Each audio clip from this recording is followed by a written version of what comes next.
Sejam bem-vindos a mais um episódio do Pode Ser Legal, podcast jurídico mais legal do YouTube. Vai chegando para mais um episódio bombástico, fantástico. E aqui não são só 3 rostinhos lindos, né? Ela veio com esse óculos dela de novo.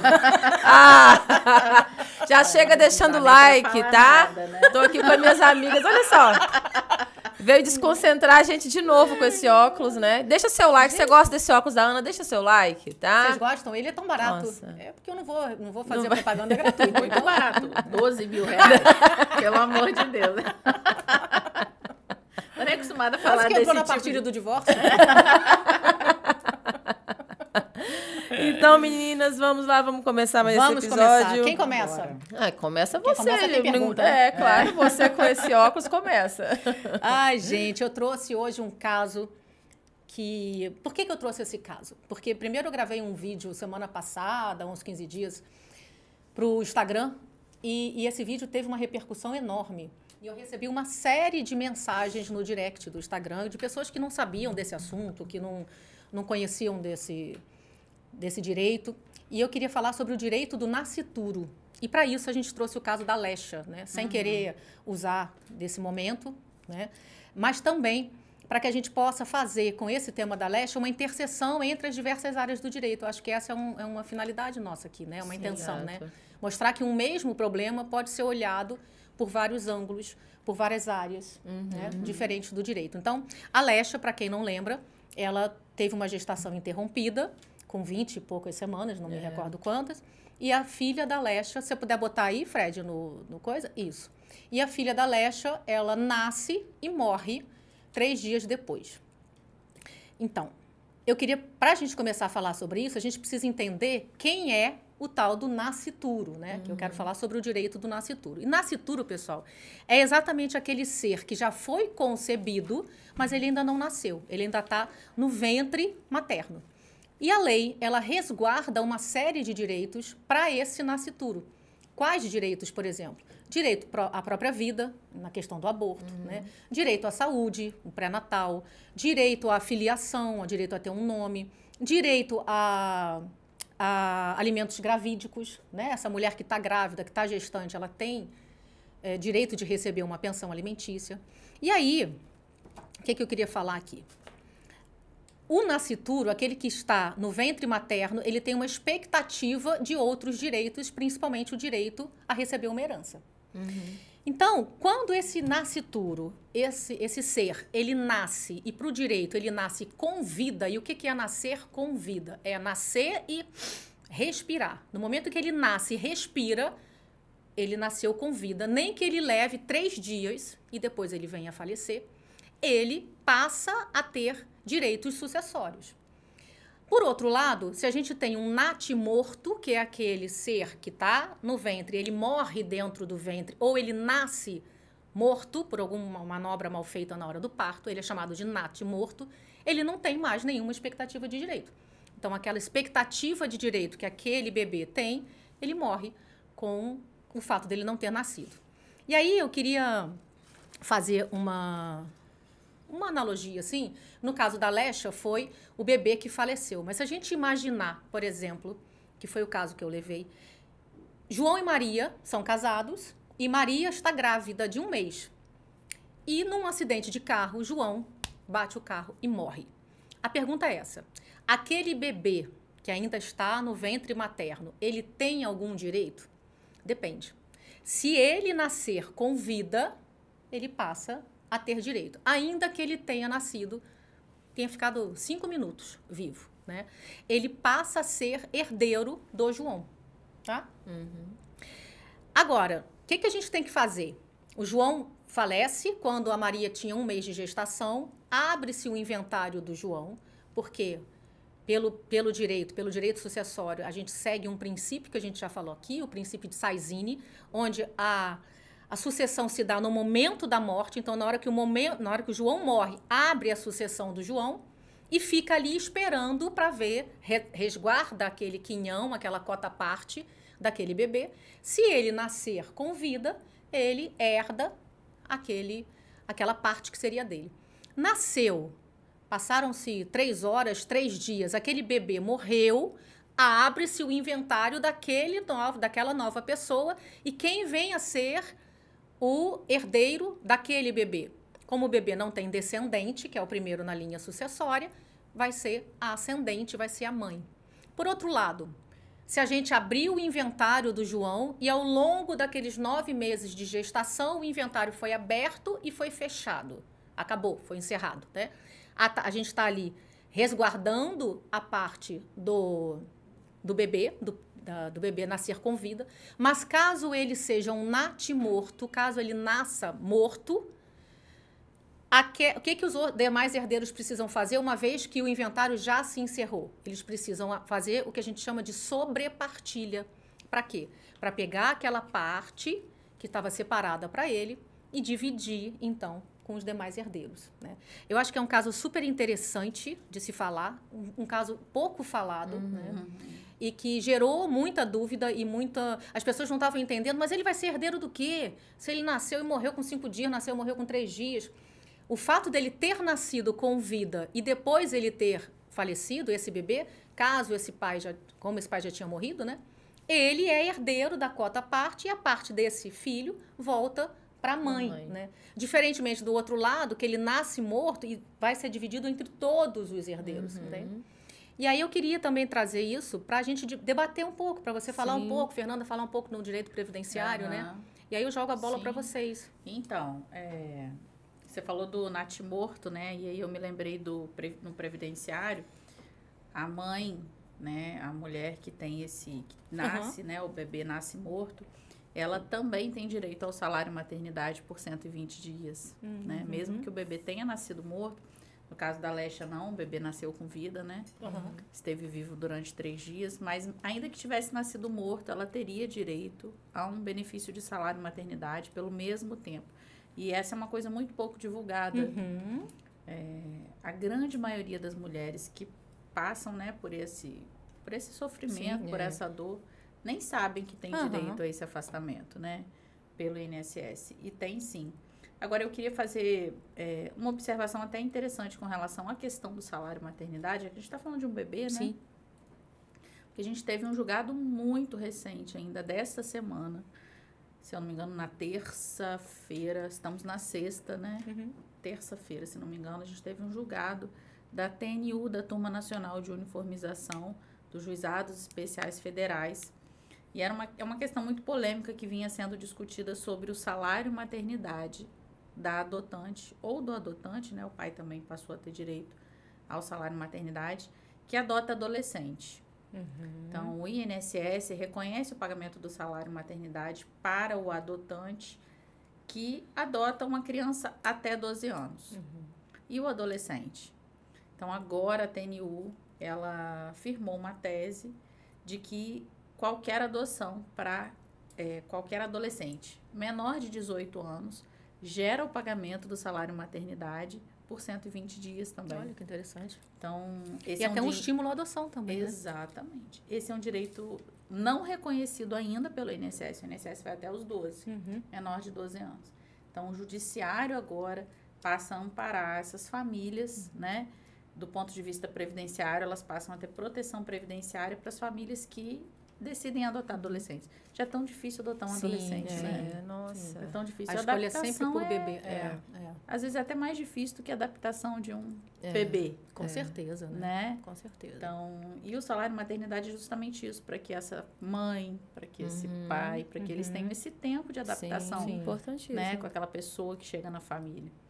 Então, uma vitória muito importante, uma questão muito interessante, porque a gente tem, com toda certeza, muitos benefícios indeferidos no INSS por esse motivo.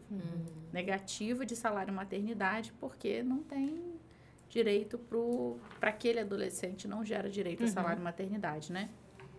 Então, esse era um ponto que eu queria tocar aqui com vocês, além da questão do direito do natimorto, né, do salário maternidade, mas esse da adoção também do adolescente é muito, muito interessante. Muito importante. E recente, né? Muito recente. Super recente. Não, saiu agora, né? Saiu agora.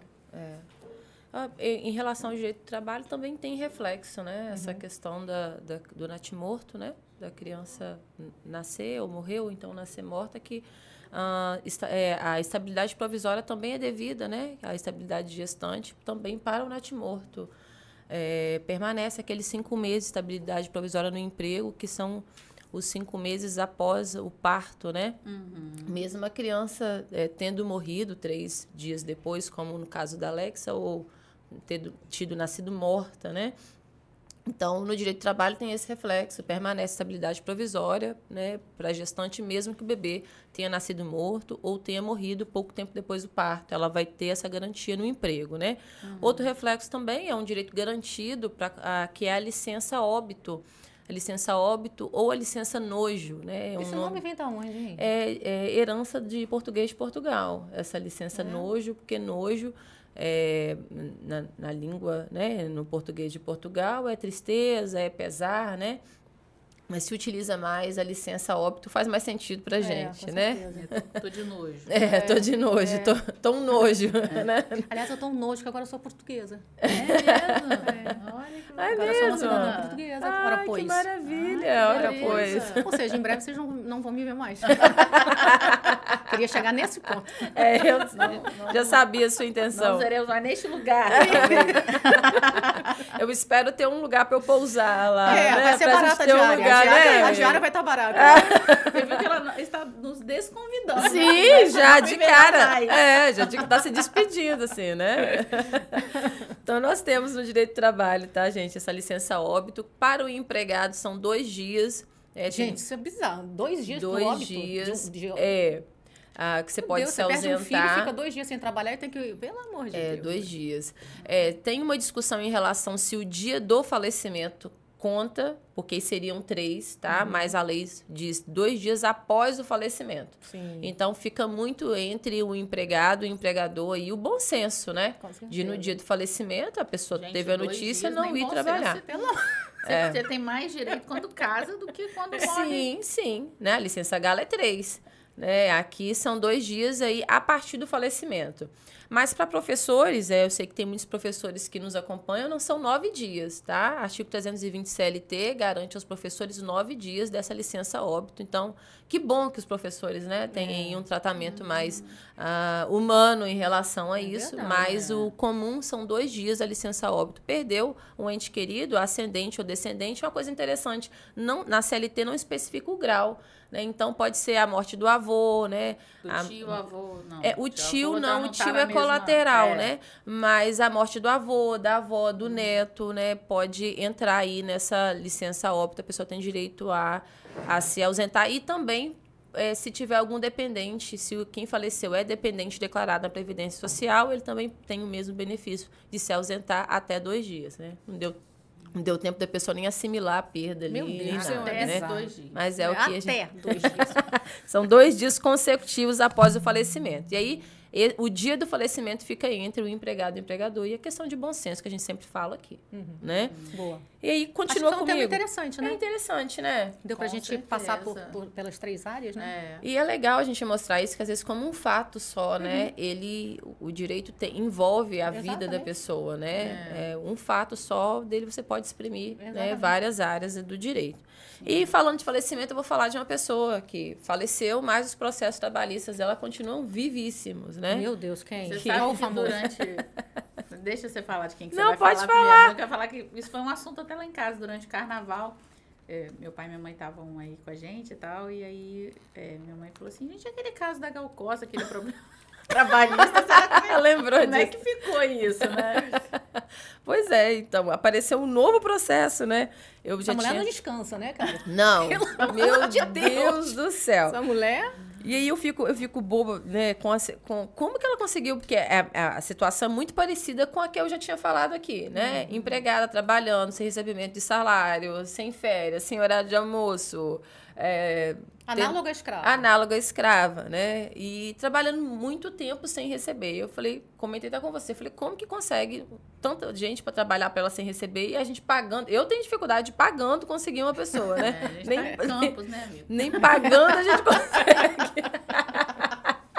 Tem esse detalhe, né? Mas eu acho que tá a nível nacional isso das pessoas, né? Não querem trabalhar. É muita bolsa. Querem receber, mas não querem trabalhar. Vamos falar muito, nós vamos ser cancelados. Mas o que eu trago hoje é esse novo processo, gente. A gente tem mais um processo contra o espólio da Gal Costa, representado pela Vilma, e a notícia diz assim: Justiça realiza audiência de funcionário de Gal Costa que disse não receber salário, né? E o interessante é que ele fala, o nome dele também é interessante, tá? Ed Wilson Aparecido. Olha que nome bonito Ed você põe no seu Wilson. filho, né? Ed Wilson Aparecido. Muito Ed bonito. Wilson. É de Wilson. É do de Wilson. É do Wilson. É do Wilson. Deve ser que fala assim, é do Wilson. Ou Cidinho, né? Que ele é parecido, enfim. E ele era o quê? Motorista? Faz tudo. Ele era um faz tudo e ele alega que trabalhou de 2019 a 2022 sem receber salário. Ah, gente, não é possível. Não é possível, Tipo, eu também. 2019, 3 anos. 2022. 3 que foi? Mas aí olha o detalhe que tem. Ele era esposo de uma funcionária da Gal. Eu não sei se ele era esposo dessa senhora que eu trouxe aqui ano passado, o assunto dela. Aí, quer dizer, o casal não recebia salário. Aí, Mas eles moravam na casa? não, pelo que não tem informação de que eles moravam na casa, mas ele disse que no Isso relato já dá até dele, um capião trabalhista. no relato dele, ele limpava a casa, ele ajudava a mulher. Ele era um faz-tudo, então ele era jardineiro, piscineiro, motorista. Ele ajudava a esposa dele, que era doméstica da casa, a fazer as atividades dela. E aí, ele disse que, por um tempo, a irmã da Gal sempre ajudava pagando o combustível, porque ela usufruía dos empregados da Gal, como na situação anterior, que a Gal limpava a casa da irmã, limpava a casa da Gal, limpava a casa do filho, né? Aquela funcionária que a gente trouxe nos episódios anteriores. E ele ajudava a esposa dele que trabalhava, segundo ele, o salário que a esposa recebia, quando ela recebia, era R$ 4.500, e foi combinado com ele o valor de R$ 2.250, mas ele nunca recebeu. Eu acho, assim, uma história muito difícil a pessoa trabalhar 3 anos sem receber nada, né? Mas pode ser que aquele tipo de homem que usufrui do trabalho da mulher, ele não trabalhava, a mulher que provavelmente, quando ela recebia, ela pagava as contas de casa e ele ajudava ela, né? Então, ele entrou com esse processo. Eu, particularmente, acho difícil a questão de prova, ele, né... Algum laço probatório, o advogado que está representando ele tinha que ter, porque seria uma loucura muito grande pedir vínculo empregatício dessa pessoa sem ter nada, né?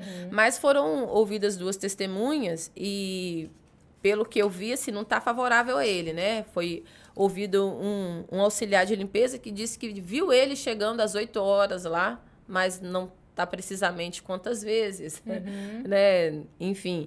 E tem uma assistente administrativa que disse que se lembrava de que pagava a esposa dele, mas não lembra de ter pago ele alguma vez.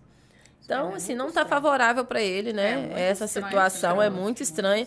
E aí, justamente pela estranheza, né? Eu gostaria de falar um pouquinho sobre esse cuidado da gente identificar se a situação que está em casa é suficiente para configurar vínculo empregatício. Porque se você for observar, dá a entender assim, que aquela pessoa que chega é muito bem intencionada para ajudar. Então, num dia mexe numa coisa aqui, ele faz tudo. Num dia ele limpa a piscina, num dia ele lava o teu carro. No terceiro dia ele te lasca. No terceiro dia, alguém já falou assim, olha, tem que assinar sua carteira, né? E aí...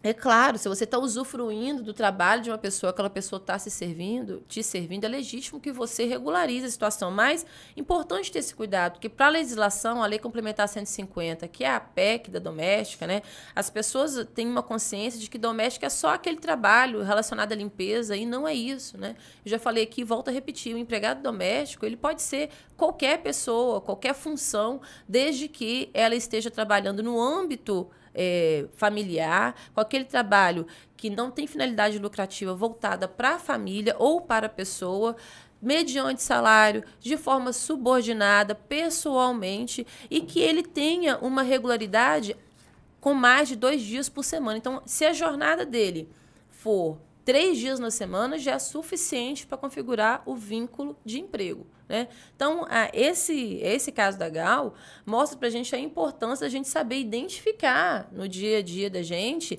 se aquela situação que eu estou vivendo já é suficiente para poder configurar um vínculo empregatício. Então, ficar ligada a esse tipo de situação. Às vezes tem uma pessoa na sua casa, né, que te ajuda, que limpa teu quintal, que faz algum favor para você, e aí você tá ali, né, de boa intenção, ele também de boa intenção, mas você pode ter certeza. Vai chegar alguém que vai falar assim, olha, 3 dias na semana, tem que assinar alguém a carteira, e um colega, né? Hã? Alguém e um colega. Um colega, né? Vai chegar eu tô alguém. pensando nessa situação aí, porque às vezes a própria esposa levava ele para auxiliá-la, né? Sim. Às vezes, se for aquela senhora, já é uma pessoa de idade. E aí, né, às vezes leva mesmo, às vezes leva um filho, né? É muito comum. E leva aí você filho, leva autorizou esposo. que aquilo acontecesse dentro da sua casa, você está contratando 2 pessoas, né? Exatamente. Aí você está se beneficiando, porque brasileiro tem aquela mania de ser esperto, querer tirar vantagem. Poxa, tá dando conta de tudo, mas por outro lado, né, aquele vínculo ali está sendo estabelecido. Quanto mais aquela pessoa frequenta a tua casa, quanto mais aquela pessoa, né, trabalha, você se beneficia do que ela está fazendo, é suficiente, gente. A partir de 3 dias da semana, a CLT, juntamente interpretando a CLT e principalmente a PEC da doméstica, ela tem uma limitação de carga horária. O empregado doméstico não pode passar de 8 horas por dia, 44 horas semanais. A partir desse horário tem que ter hora extra. Tem um limite máximo, mas o limite mínimo não tem. Então, se aquela pessoa frequenta a tua casa 3 vezes na semana e faz um trabalho de 3 horas, 4 horas, é o suficiente. Jornada parcial, vínculo empregatício doméstico está estabelecido ali. Então, é importante ter cuidado. Essa situação embaraçosa parece ser boba, mas é comum. Né? Sim. Então, você ter esse olhar. Você tem uma empregada doméstica, a partir do momento que ela traz um ajudante e você vai aceitando aquela situação, você está, assim, se colocando no risco de assumir a responsabilidade de ter mais um empregado doméstico. Eu acho difícil ele conseguir fundamentar se ele não tiver provas aqui, né, da jornada, enfim. Mas se ele tiver, provavelmente o vínculo vai ser reconhecido. Que loucura, hein? Uma doideira. Loucura mesmo. Que loucura. Vamos você, nessa. Fernanda? Vamos pedir o pessoal para deixar like, né? Ah, é bom, né? Deixar like, comentário, curtir, porque só assim o YouTube entende que o nosso vídeo é relevante e entrega ele para mais pessoas. Então, se inscrevam. Curta, comenta, compartilha, se inscreve no canal. Isso aí. E vamos que vamos, Heather. Bora. Vamos com o Fernanda Heather. Heather. Você vai vou de DJ Ives. DJ Ives. Cara, ele voltou para... A mulher voltou para ele, cara. Então, me parece que essa não é uma informação ainda totalmente oficial, né?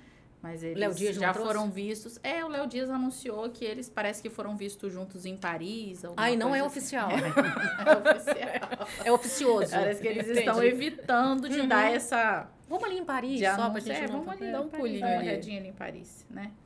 Ninguém me convida assim. O que tá Menino. acontecendo? Os dois deram uma sumida, né? Sim. Porque ela ficou famosa naquela época, né, da violência doméstica.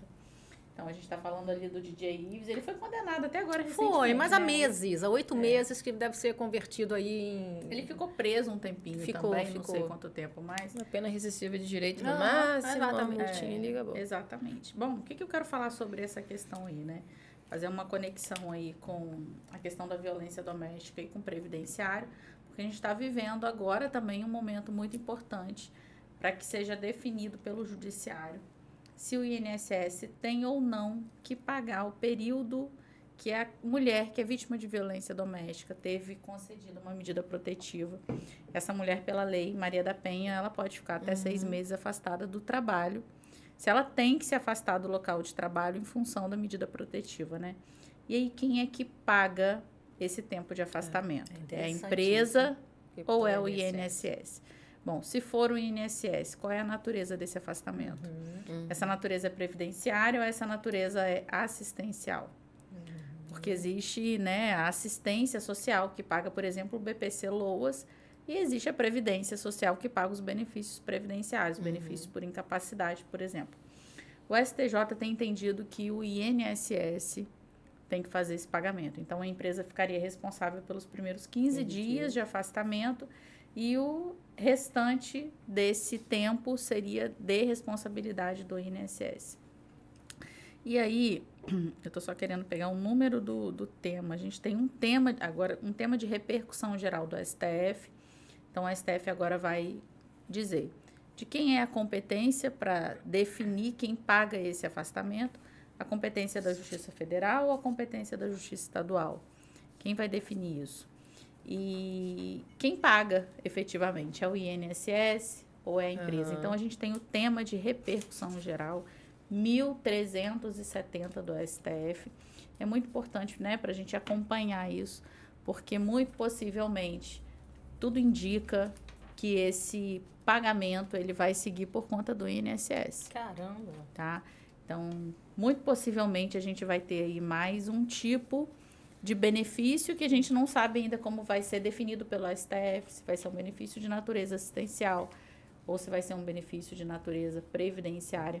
Se for um benefício de natureza previdenciária, aí aquela mulher que não tem carência mínima para concessão não vai ter direito a esse benefício. Né? Então vai acabar sendo assistencial, né? Seria o... Porque senão...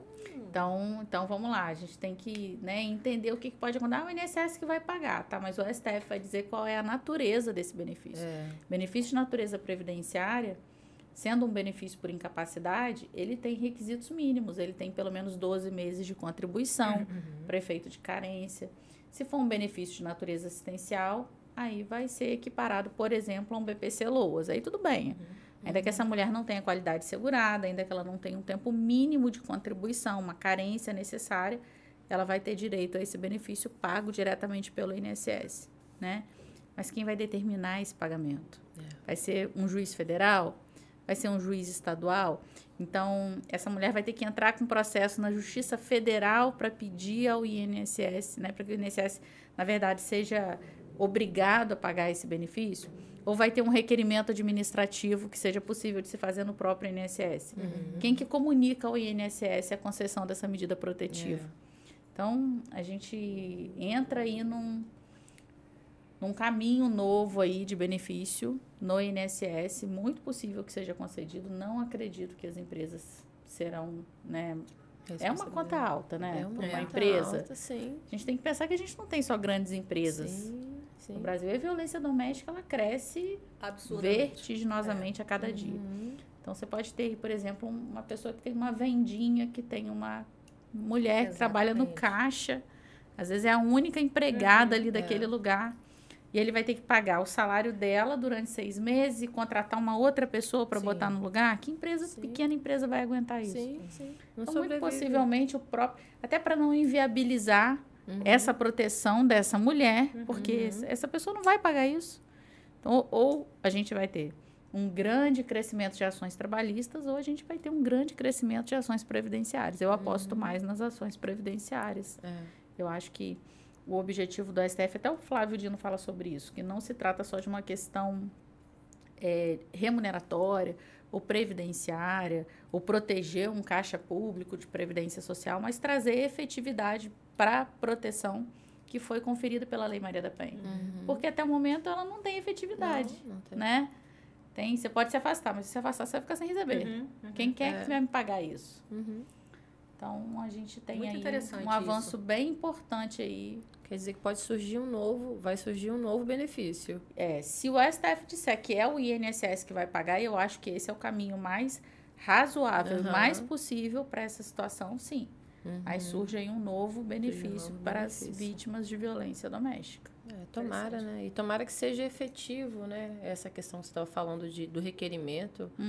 É porque, às vezes, a mulher, vítima de violência doméstica, ela sofre vários transtornos junto com aquela violência. Ela não vai ter nem iniciativa de ir a tal lugar, ela tem medo de sair na rua, ela acha que ela está sendo perseguida, então ela começa a achar que está sendo perseguida a todo momento. Então, assim, tendo uma via que isso ocorra de uma forma de ofício, o próprio delegado mandar um ofício, a própria vara que vai conceder medida protetiva oficial, seria o ideal, né? A própria empresa. Pelo que eu estava vendo hoje, o STJ entende que a própria vara de violência doméstica é que deve comunicar ao INSS, solicitar o pagamento do benefício. Ideal. Mas o INSS não cumpre esse tipo de medida.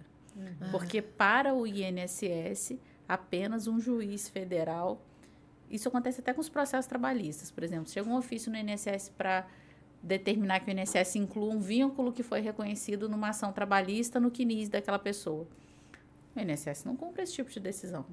Porque o juiz trabalhista não tem competência previdenciária. Vocês sabiam disso? Nossa, Deus. Geralmente, esse tipo de ofício é ignorado solenemente pelo INSS. Então, tem essa questão. E o INSS é totalmente contra pagar esse benefício para essa mulher que é vítima de violência doméstica. Está recorrendo até onde pode nesse processo aí. Vai postergar enquanto tiver forças. Enquanto tiver forças. O entendimento do INSS é que o Caixa Previdenciário não suporta mais essa despesa. Eu ia falar isso, mas... É que não suporta. Aí é o que eu acho que a questão tinha que ir realmente para o cofre da assistência social. Eu acho que essa conta não tinha que ser paga pela Previdência Social, realmente. Entendo que essa deveria ser uma conta paga pela assistência social. Até por causa dos requisitos, como você falou, né? O nível de indeferimento provavelmente vai ser enorme. Enorme. Aí vai ter que ser uma ordem que vai ter que ser cumprida vinda de um juiz, né? Porque senão vai entrar no nível e vai ter uma instrução normativa definindo cada pelo em ovo que tem que ser encontrado nesse negócio. A pessoa esperar isso tudo. Portarias e mais portarias e portarias e nada sai.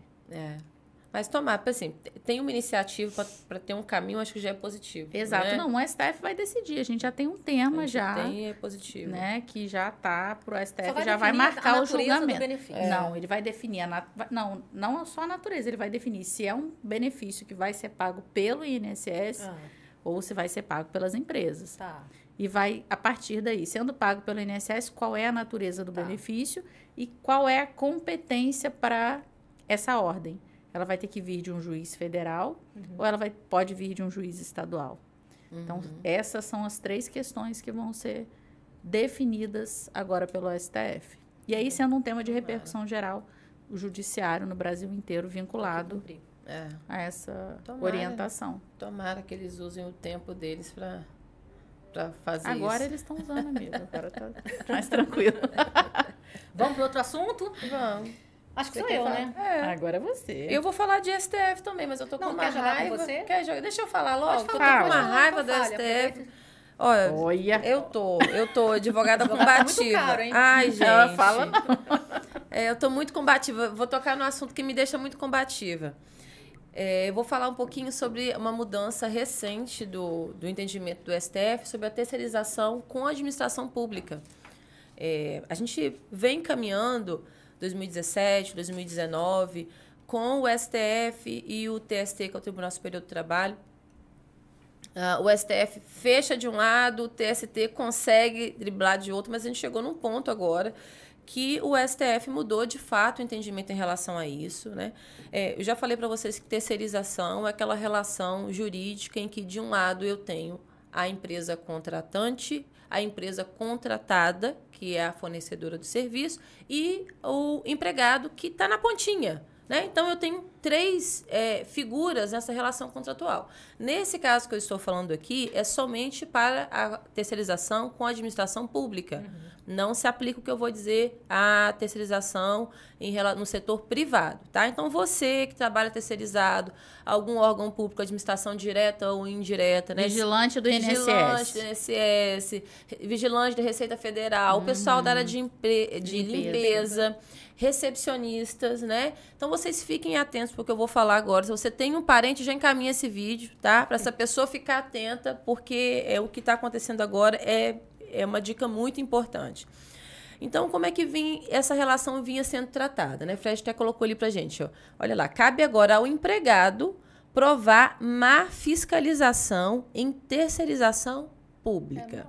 Deixa eu traduzir para vocês isso. Até fevereiro, porque isso é super recente, né? É um julgado que saiu agora dia 13 de fevereiro de 2025. Nessas relações onde há essa terceirização com a administração pública, o Estado ou a administração pública, ela é responsável subsidiária. O que é isso? A contratante, a contratada, que é a empresa que assina a carteira de trabalho desse empregado terceirizado, se ela não pagar os direitos trabalhistas, você pode, numa reclamação trabalhista, acionar, colocar os dois no polo, né, tanto o órgão aí responsável pela contratação, quanto a fornecedora de serviços, que você vai conseguir receber. Se a empresa contratada não te pagar, você consegue receber do órgão público. E aí funciona, né, para todos os níveis da administração pública, direta, indireta. Então, fundações também entram nisso em Campos, a gente tem algumas fundações, né? Empresas públicas como Correio, né? Banco do Brasil, Sociedade de Economia Mista e por aí vai. Então, era dessa forma. Se você não receber da empresa que te contratou, você consegue receber, né, desse órgão da administração pública. O que aconteceu agora? O STF, né, que é o que está... Eu falei com você que eu estou entalada com isso, eu preciso falar isso. Ele lançou esse tema 1118, tá? Onde ele muda essa responsabilidade. E aí, o que acontecia antes? Acontecia antes que você não tinha que provar negligência de administração pública, até porque a lei de licitações, ela traz uma série de obrigações em que, na hora de contratar aquela empresa, a administração pública precisa cumprir, precisa analisar, né? A quantidade de certidões que se pede, né? Então, pede essa empresa que vai se habilitar no processo de licitação. Ela não pode ter dívidas, dívidas fiscais, ela não pode ter dívidas trabalhistas. Então, ela tem que dar uma série de certidões. E tem que manter isso durante toda a contratação. Isso durante a contratação, né? Bem lembrado.